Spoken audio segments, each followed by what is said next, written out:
লাইলাতুল কদর, এই কদরের রাতটা হচ্ছে এমন রাত যেটা খায়রুম মিন আলফি শাহর, হাজার মাসের চেয়েও সেরা। 1000 মাস লাগাতার ইবাদত করলে যে সওয়াব, কদরের রাতে ইবাদত করলে এর সমান সওয়াব হবে নাকি? সমান হবে না। আল্লাহ তাআলা বলেছেন খায়রুম মিন আলফি শাহর, না, এর চেয়েও শ্রেষ্ঠ, এর চাইতেও বেশি। 1000 মাসে, অর্থাৎ 1000 মাসে হয় 83 বছর 4 মাস। তো কদরের রাতে যদি আমরা ইবাদত করি তাহলে 83 বছর 4 মাস ইবাদত করলে যে সওয়াব, সে সওয়াব আল্লাহ তাআলা আমাদের আমলনামায় নসিব করবেন। তো আমরা যেন এই কদরের রহমত বরকত থেকে যেন আমরা বঞ্চিত না হই। তো রাসূল সাল্লাল্লাহু আলাইহি ওয়াসাল্লামকে সান্ত্বনা দেওয়ার জন্য, যে হে নবী আপনি চিন্তিত হবেন না, বনি ইসরাইলের অনেক লোক 1000 বছর হায়াত পেয়েছে, শত শত বছর ইবাদত করেছে, জিহাদ করেছে, তারা হায়াত পেয়েছে বেশি কিন্তু তারা কদর পায়নি। আর আপনার উম্মতকে আমি হায়াত দিয়েছি কম কিন্তু তাদেরকে কদর দিয়েছি। সুবহানাল্লাহ বিহামদি, লাইলাতুল কদর দিয়েছি, যে কদরের রাত 1000 মাসের চেয়েও সেরা। তো এই কদরের রাতকে আবার লাইলাতুল মুবারাকাও বলা হয়েছে। ইন্না আনসালনাহু ফি লাইলাতিন মুবারাকা, এটা বরকতময় রাত। ফিহা ইউফরাকু কুল্লু আমরিন হাকিম, সব বিজ্ঞচিত প্রাজ্ঞচিত বিষয়ের ফয়সালা হয়। এটা বেসিক্যালি একটা বাজেট রাত বলা যায়। এ রাতে আগামী 1 বছরে আমাদের কি ঘটবে না ঘটবে আল্লাহ তাআলা এটার বাজেট করেন, এটাকে রিভাইজ করেন। সো এই রাতটা অনেক গুরুত্বপূর্ণ। তো এই কদরের রাত, এটা কবে, এটা স্পেসিফিক ছিল, মানে সুনির্দিষ্ট ছিল। রাসূল সাল্লাল্লাহু আলাইহি ওয়াসাল্লাম আমাদেরকে জানাতে চেয়েছিলেন কবে, কিন্তু রাসূল সাল্লাল্লাহু আলাইহি ওয়াসাল্লাম জানাতে পারেননি। সহিহ বুখারীতে এসেছে যে রাসূল সাল্লাল্লাহু আলাইহি ওয়াসাল্লাম খারাজান নবী সাল্লাল্লাহু আলাইহি ওয়াসাল্লাম লিয়ুখবিরানা বিলাইলাতিল কদর। উবাদা ইবনে সামিত রাদিয়াল্লাহু তাআলা আনহু বলেন, রাসূল সাল্লাল্লাহু আলাইহি ওয়াসাল্লাম আমাদেরকে জানাতে বের হয়েছিলেন যে কবে কদরের রাতটা। ফাতালাহা রাজুলান মিনাল মুসলিমিন, হঠাৎ মুসলমানদের মধ্য থেকে দুইজন ঝগড়া লাগলো, তর্ক লাগলো আর কি। রাসূল সাল্লাল্লাহু আলাইহি ওয়াসাল্লাম হঠাৎ করে ওই ঝগড়ার দিকে খেয়াল করলেন, ওই দিকে খেয়াল করে ওই তারিখটার কথা তিনি ভুলে গেলেন। ফারুফিআত, রাসূল সাল্লাল্লাহু আলাইহি ওয়াসাল্লাম বললেন আমার হৃদয় থেকে, অন্তঃকরণ থেকে এটাকে উঠিয়ে নেওয়া হবে। এখন আমি মনেই করতে পারছি না এটা কি 23 না 25 না 27 না 29, আমি মনে করতে পারছি না। এজন্য রাসূল সাল্লাল্লাহু আলাইহি ওয়াসাল্লাম বলেছেন যে তবে আমি এতটুকু মনে করতে পারছি, ফালতামিসুহা ফিল আশরিল আওয়াখিরি ফিল বিত্রি, রমাদানের শেষ দশকের বেজর রাত্রিগুলোতে তোমরা কদর তালাশ করো।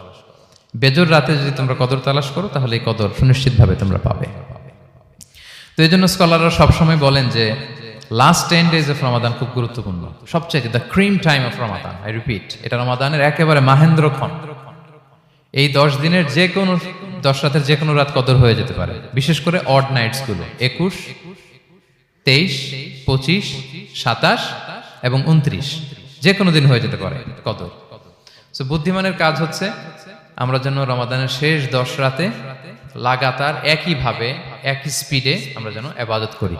কোন রাতে বেশি করলাম, হয়তো 27-এর রাতে আমি খুব ভাব গাম্ভীর্য নিয়ে, খুব আবেগ নিয়ে ইবাদত করলাম, কিন্তু হয়ে যেতে পারে যে এবছর কদর ছিল 25-এর রাত, হতে পারে না? পারে। তো আমরা তো মিস করে ফেললাম। তো আমরা যেন মিস না করি। বুদ্ধিমানের কাজ হবে সমান তালে ইবাদত করা। এবং এটা এত গুরুত্বপূর্ণ, রাসূল সাল্লাল্লাহু আলাইহি ওয়াসাল্লাম এত এমফাসাইজ করে কোন রাতের কথা বলেনি। আরবি মাস অনুযায়ী 354টা রাতের মধ্যে সবচাইতে শ্রেষ্ঠ রাত, সবচাইতে শ্রেষ্ঠ রাত সূর্য ডোবার পর থেকে হাত্তা মাতলাইল ফাজর, ফজরের সূচনা লগ্ন পর্যন্ত শান্তিময় এ রাত, বরকতের এ রাত। রাসূল সাল্লাল্লাহু আলাইহি ওয়াসাল্লাম বলেছেন মান হুরিমা খায়রাহা ফাকাদ হুরিম, যে কদরের বরকত থেকে, খায়ের থেকে বঞ্চিত হলো সে আসলেই বঞ্চিত। হি ইজ দ্য লুজার, সে হতভাগা, সে পোড়া কপাল, সে বঞ্চিত। মান হুরিমা খায়রাহা ফাকাদ হুরিম, যে কদর পেল না সে হতভাগা। এখন আমরা কি হতভাগা হতে চাই? আমরা তো শুরুতে অনেক হোপফুল ছিলাম, এত এত ব্লেসিংস, এত এত বরকত, রহমতের ফলগুধারায় আমরা প্লাবিত হচ্ছি রমাদানে। তা আমরা তো হতভাগা হতে চাই না। তা আমরা যেন এই শেষ 10 দিন এক তালে আন্তরিকতার সাথে ঈমান ও ইহতিসাবা আমরা যেন ইবাদত করি। সম্মানিত ভাই এবং বোনেরা, তাহলে আমরা সৌভাগ্যশীলদের অন্তর্ভুক্ত হতে চাই, হতভাগা হতে চাই না। আমরা এবার একটু শুনবো যে এটা আশা জাগা নিয়ে একটা মাস। এই মাসের যে রহমত বরকতের যত যত হাদিস কোরআনের আয়াতগুলো আমরা বলেছি, এগুলো শুনলে আমাদের মধ্যে একটা আশা জাগে, আশাবাদী হয়ে উঠি যে আমার এই মাস আমার মুক্তির মাস, আমি মুক্তি পাবো। কিন্তু at the same time it's a month of warning, এটা আবার সতর্কতারও মাস। রাসূল সাল্লাল্লাহু আলাইহি ওয়াসাল্লাম বলেছেন রোজা রেখে যে মিথ্যা ছাড়লো না, পাপ ছাড়লো না, তার ধ্বংস। আবার 3 বার তিনি আমিন বলেছেন। বেসিক্যালি এটা একটা বদদোয়া যে মান আদরাকা রমাদান ওয়া লাম ইগফার লাহ, যে রমাদান পেয়েও নিজের গুনাহ ক্ষমা করতে পারলো না, তার ধ্বংস। সো আমরা আশাবাদী হব। আল ঈমানু বাইনাল খাউফি ওয়ার রাজা, বিশ্বাস হচ্ছে আমার মধ্যে ভীতিও কাজ করবে, আবার আমার মধ্যে একটা হোপ থাকবে, এটাই ঈমান। সো আমরা যেন এই ওয়ার্নিংগুলো আমাদের মাথায় রাখি যে আমরা যেন আল্লাহর নৈকট্যপ্রাপ্ত বান্দা হতে পারি, ক্ষমাপ্রাপ্তদের অন্তর্ভুক্ত যেন আমরা হতে পারি। আল্লাহ বলেন লাইলাতুল কদর খায়রুম মিন আলফি শাহর, নবী হে আপনার উম্মতের জন্য আমি কদরের রাত দিয়েছি, যে এক রাতে ইবাদত করলে 1000 মাসের চেয়েও বেশি সওয়াব তারা পেয়ে যাবে।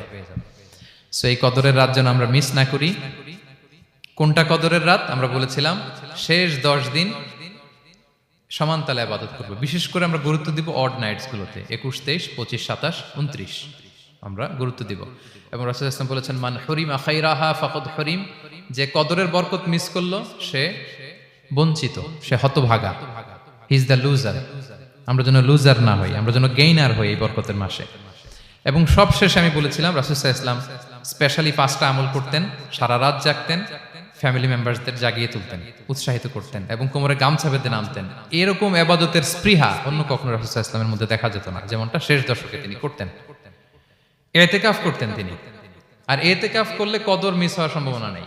এটা 21-এ হোক, 25-এ হোক, 23-এ হোক, আমি তো মসজিদে, আমি তো কিয়ামুল লাইলে অংশগ্রহণ করতেছি, আমি তেলাওয়াত করতেছি, আমি প্রতিদিনই দোয়া করতেছি, মিস হওয়ার কোনো সম্ভাবনা নেই। আমরা যেন ইতিকাফের চেষ্টা করি, অথবা পার্ট টাইম ইতিকাফ যেন অন্তত করি, 5 দিন 3 দিন, অথবা রাতের সময়গুলো মসজিদে যেন আমরা কাটাই।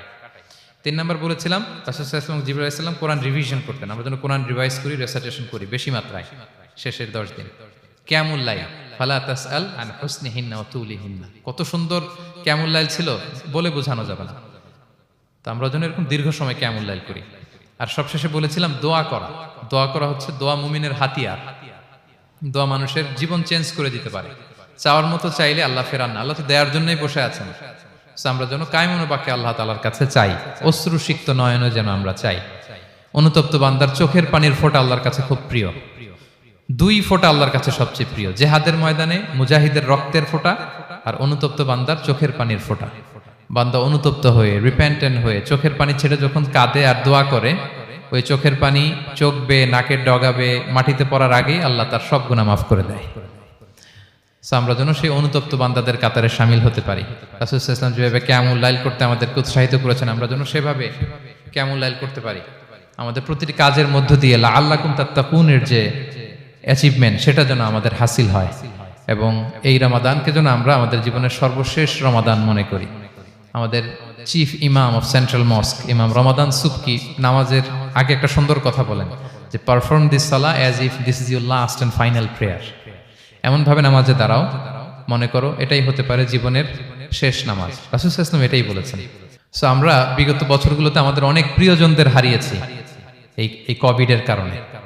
এবছর আল্লাহর মেহেরবানি বাংলাদেশ আইএম কমিউনিটির এই চমৎকার, আমাদের সম্মানিত শিক্ষক মণ্ডলীদের প্রচেষ্টা, ছাত্র ভাইদের প্রচেষ্টায় এই চমৎকার জান্নাতি পরিবেশে ইফতারির আগে আমরা একত্রিত হয়েছি। আবারও আগামী বছর আমরা এরকম কোনো গ্যাদারিং এ জয়েন করতে পারবো, কোনো গ্যারান্টি কি আমাদের আছে? নাই। It could be the last Ramadan in our life. So আমরা যেন এটা সবসময় মাথায় রাখি যে হতে পারে আমার this is our last chance, এটাই লাস্ট চান্স। এবং এই অপরচুনিটিগুলো যেন আমরা কাজে লাগাই এবং আল্লাহ তাআলার প্রিয় বান্দাদের অন্তর্ভুক্ত হই। আল্লাহ তাআলা আমাদের সবাইকে এই কথাগুলো বোঝার ও আমল করার তৌফিক দান করুক। হাদা মা ইনদি ওয়াল ইলমু ইনদাল্লাহ আলাইহি তাওয়াক্কালতু ওয়া ইলাইহি উনীব।